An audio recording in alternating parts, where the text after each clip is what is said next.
It's the deal that'll make you keel. A new report estimates the Green New Deal would cost $91 trillion. To put that in perspective, that's a load of money. Over $600,000 per household. Affordable? Not really. But why should that stop us? Right? People who use kids to fight their battles for them? Some scientists have said that we have 12 years to turn this around. Well, it's not going to get turned around in 10 years.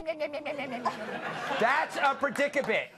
What politician's going to turn down a kid while a camera's rolling? Who's going to look them in the eye and say, because there's no way to pay for it? Because there's no way to pay for it. I've been doing this for 30 years. I know what I'm doing. You come in here and you say it has to be my way or the highway. I don't respond to that. So, you know, maybe people should listen a little bit. Oh, wow, that was refreshing. It would have been better if she had them all arrested. That's what I would have done. But maybe they know that money doesn't grow on trees. I coined that phrase a few years ago.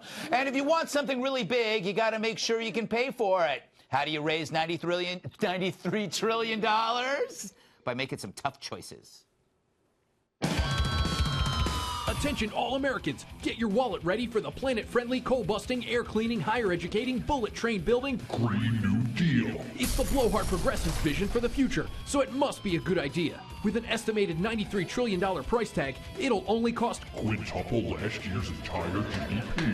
What a deal! To pay for it, all we have to do is follow these simple steps. Tax taxes, then put taxes on those taxes. Dissolve the military. Give every citizen a rock for protection, then tax those rocks. Tax the rich, tax the middle class, tax the poor.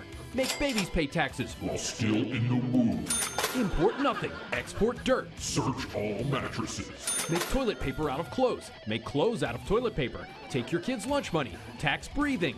Bigger butts for bigger breasts. Make grandma pay to gossip about her daughter-in-law. Make sleeping illegal, so you have more time to make the government money. Sell San Francisco. Rent out Rhode Island, auction Austin, Texas, and make the Statue of Liberty work, maybe in retail. Because our freeloading days are over. It's the planet-friendly, coal-busting, air-cleaning, higher-educating, bullet-train-building Green New Deal. Real slow.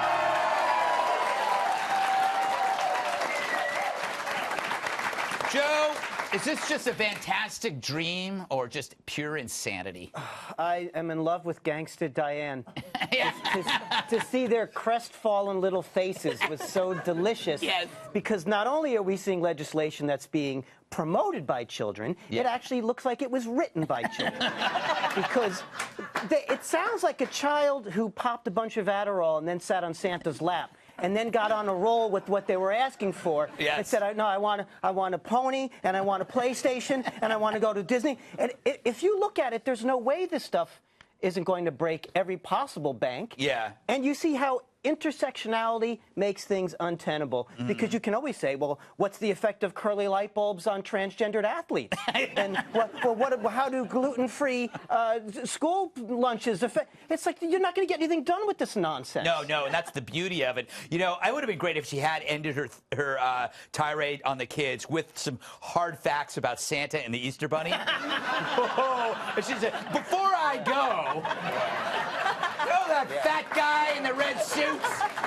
I'm not going to finish it because there's probably some kids here, Kat, that's, you know. I would like if they'd brought in just a door frame for her to slam in their faces. Kat?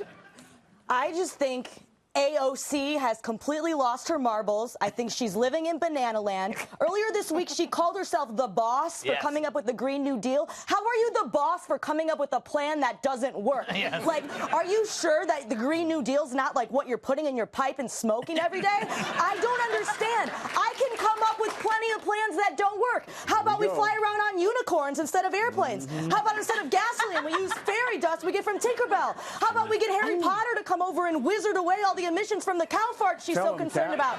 See, I just came up with 3 plans that don't work. Does that make me the triple boss? I mean, what is she? Does she want us to just completely do away with all modern technology? Like, I don't want to live like Laura Ingalls Wilder, Greg. I don't want to do my laundry in a basin. I don't want to eat only lettuce and carrots like some kind of little bunny. I want to relive the Donner Party in the modern day No because Donner I had Party. to take a horse and buggy to see my grandparents instead of a Buggy plane? whips. I don't want to eat people, Greg, and I don't want people to eat me. I might eat AOC, somebody. do you want people to eat you? No, then stop proposing.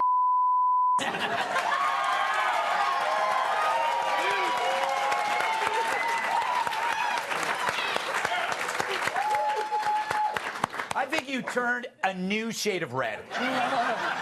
My veins always pop out when I get angry. I know. It's pretty incredible. You know, one of these days, she's just going to fall over. Yes, exactly. You know, the problems with renewable energy is they're like the employee that may not show up for work because you need the sun and you need the wind, and they're not always working. They're not always working. Not just that, it's going to take about 20 years to raise that money. Yeah. And we only got 12. So, you know what, to go back to, I love what Feinstein did. That's why you leave your kids in the car. I believe I mentioned that earlier. Like, the teacher thought she was so clever, and she didn't realize she was dealing. There's a Feinstein in every corner in every neighborhood. You don't go on her lawn for that reason. Yes. You don't trick or treat on her doorstep. No. You don't. If the frisbee ends up on her roof, it's mine now. It's mine. Yes. Yeah. You never and then get the ball back. lecture. And she just got all the dirt on your parents. Yes. They weren't married when they had you. That's who she is. So, you know what? I don't agree with any of her policies, but I like her gangster style. No, that was too bad she wasn't like that with her fellow Democrats in the Kavanaugh hearing. You know what? Maybe behind scenes she is. Yeah, that could be true. You know what I'm saying? Like, and that's why they protest her outside her office. No one goes in that office. Yeah. Emily, I always think that when I see these deals, it's like the example of the half a car analogy. Libs, the left are great at a half a car. They can come up with the shiny chassis, the shiny surface, no engine, no transmission, no fuel efficacy. It's just, that's for somebody else. Totally. And literally this week, was it, or last week, when Representative Jayapal put forth her Medicare for All bill, and literally to the question of, so how are we going to pay for this? She was like, we don't need to answer that right now. Like, that's not important. And it's mind-boggling how it isn't. When you break down that, I mean, obviously there's just a million things wrong with that new deal. Cat covered that. Yes. But the specifics that for these, living wages for all costs every individual household almost $300,000. Yeah. Or a little over $300,000. And the Hope Diamond of healthcare is over $250,000 per household. How is that in any way acceptable? There is one answer. Nuclear power. Yeah. That's what the answer.